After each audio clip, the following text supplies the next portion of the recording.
સુરતમાં સ્વસ્થ ગુજરાત મેદસ્વીતા મુક્ત ગુજરાત થીમ અંતર્ગત એક ભવ્ય ઉજવણી કરવામાં આવી હતી। રાજ્યના વન અને પર્યાવરણ મંત્રી મુકેશ પટેલની અધ્યક્ષતામાં સરસાણા ડોમ ખાતે મુખ્ય કાર્યક્રમનું આયોજન કરવામાં આવ્યું હતું। આ ઉજવણીમાં શહેરની સામાજિક સંસ્થાઓ, શાળા કોલેજના વિદ્યાર્થીઓ અને પાલિકાના અધિકારીઓ, કર્મચારી સહિત મોટી સંખ્યામાં લોકો ઉત્સાહભેર જોડાયા હતા। આંતરરાષ્ટ્રીય યોગ દિવસની આ જિલ્લા કક્ષાની ઉજવણી સ્વસ્થ ગુજરાત મેદસ્વી મુક્ત ગુજરાતની થીમ પર કેન્દ્રિત કરી હતી, જેનો મુખ્ય ઉદ્દેશ નાગરિકોને યોગ દ્વારા સ્વસ્થ જીવનશૈલી અપનાવવા પ્રેરિત કરવાનો હતો।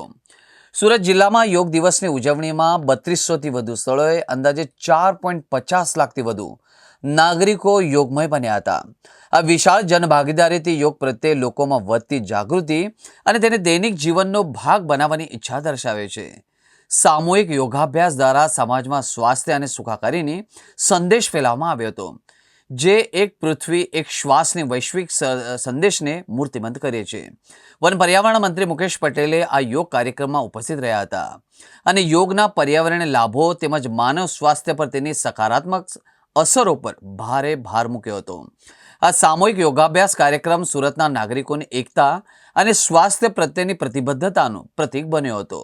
मैं 8th स्टैंडर्ड में पढ़ती हूँ अग्रवाल विद्या विहार में, और मैं 1 साल से योगा कर रही हूँ और मुझे फोकस में, फ्लेक्सिबिलिटी में और रिलैक्सेशन में हेल्प मिलती है योगा करने से। मैं 8th स्टैंडर्ड में अग्रवाल विद्या विहार में पढ़ती हूँ। मैं वन ईयर से योगा कर रही हूँ और मैं आप लोगों को भी बोलूँगी कि योगा करो, उससे हमारा स्टडी में फोकस बढ़ता है, हमारा पढ़ाई में ज़्यादा मन लगता है, हमारी बॉडी शांत रहती है और हम फुल डे एनर्जेटिक रहते हैं। तो आप सब भी रोज़ योगा करना। હું શ્રી શ્રી રવિશંકરનો છોકરો છું ને હું 10મી ધોરણમાં ભણું છું। યોગા કરવાથી બહુ ફાયદા થાય છે, ભણવામાં કોન્સન્ટ્રેશન પણ વધે છે ને હું બીજા બધા છોકરાઓને પણ કહું છું કે તમે પણ યોગા કરો ને આપણી હેલ્થને વધારો। Thank you. હું 5 વર્ષથી યોગા કરું છું। હું 9મા ધોરણમાં ભણું છું અને મારી સ્કૂલનું નામ શ્રી શ્રી રવિશંકર છે। છેલ્લા 1 વર્ષથી હું યોગા કરું છું। મને ભણવામાં કોઈ સ્ટ્રેસ નથી આવતું, એ એનર્જેટિક ફીલ કરે છે ને ઘણી વસ્તુમાં કામ આવે છે।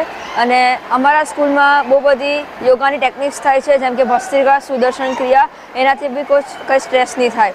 તો મેં બધા સ્ટુડન્ટને કહું છું કે તમે આ યોગા કરો ને આપણા મનને શાંત કરો।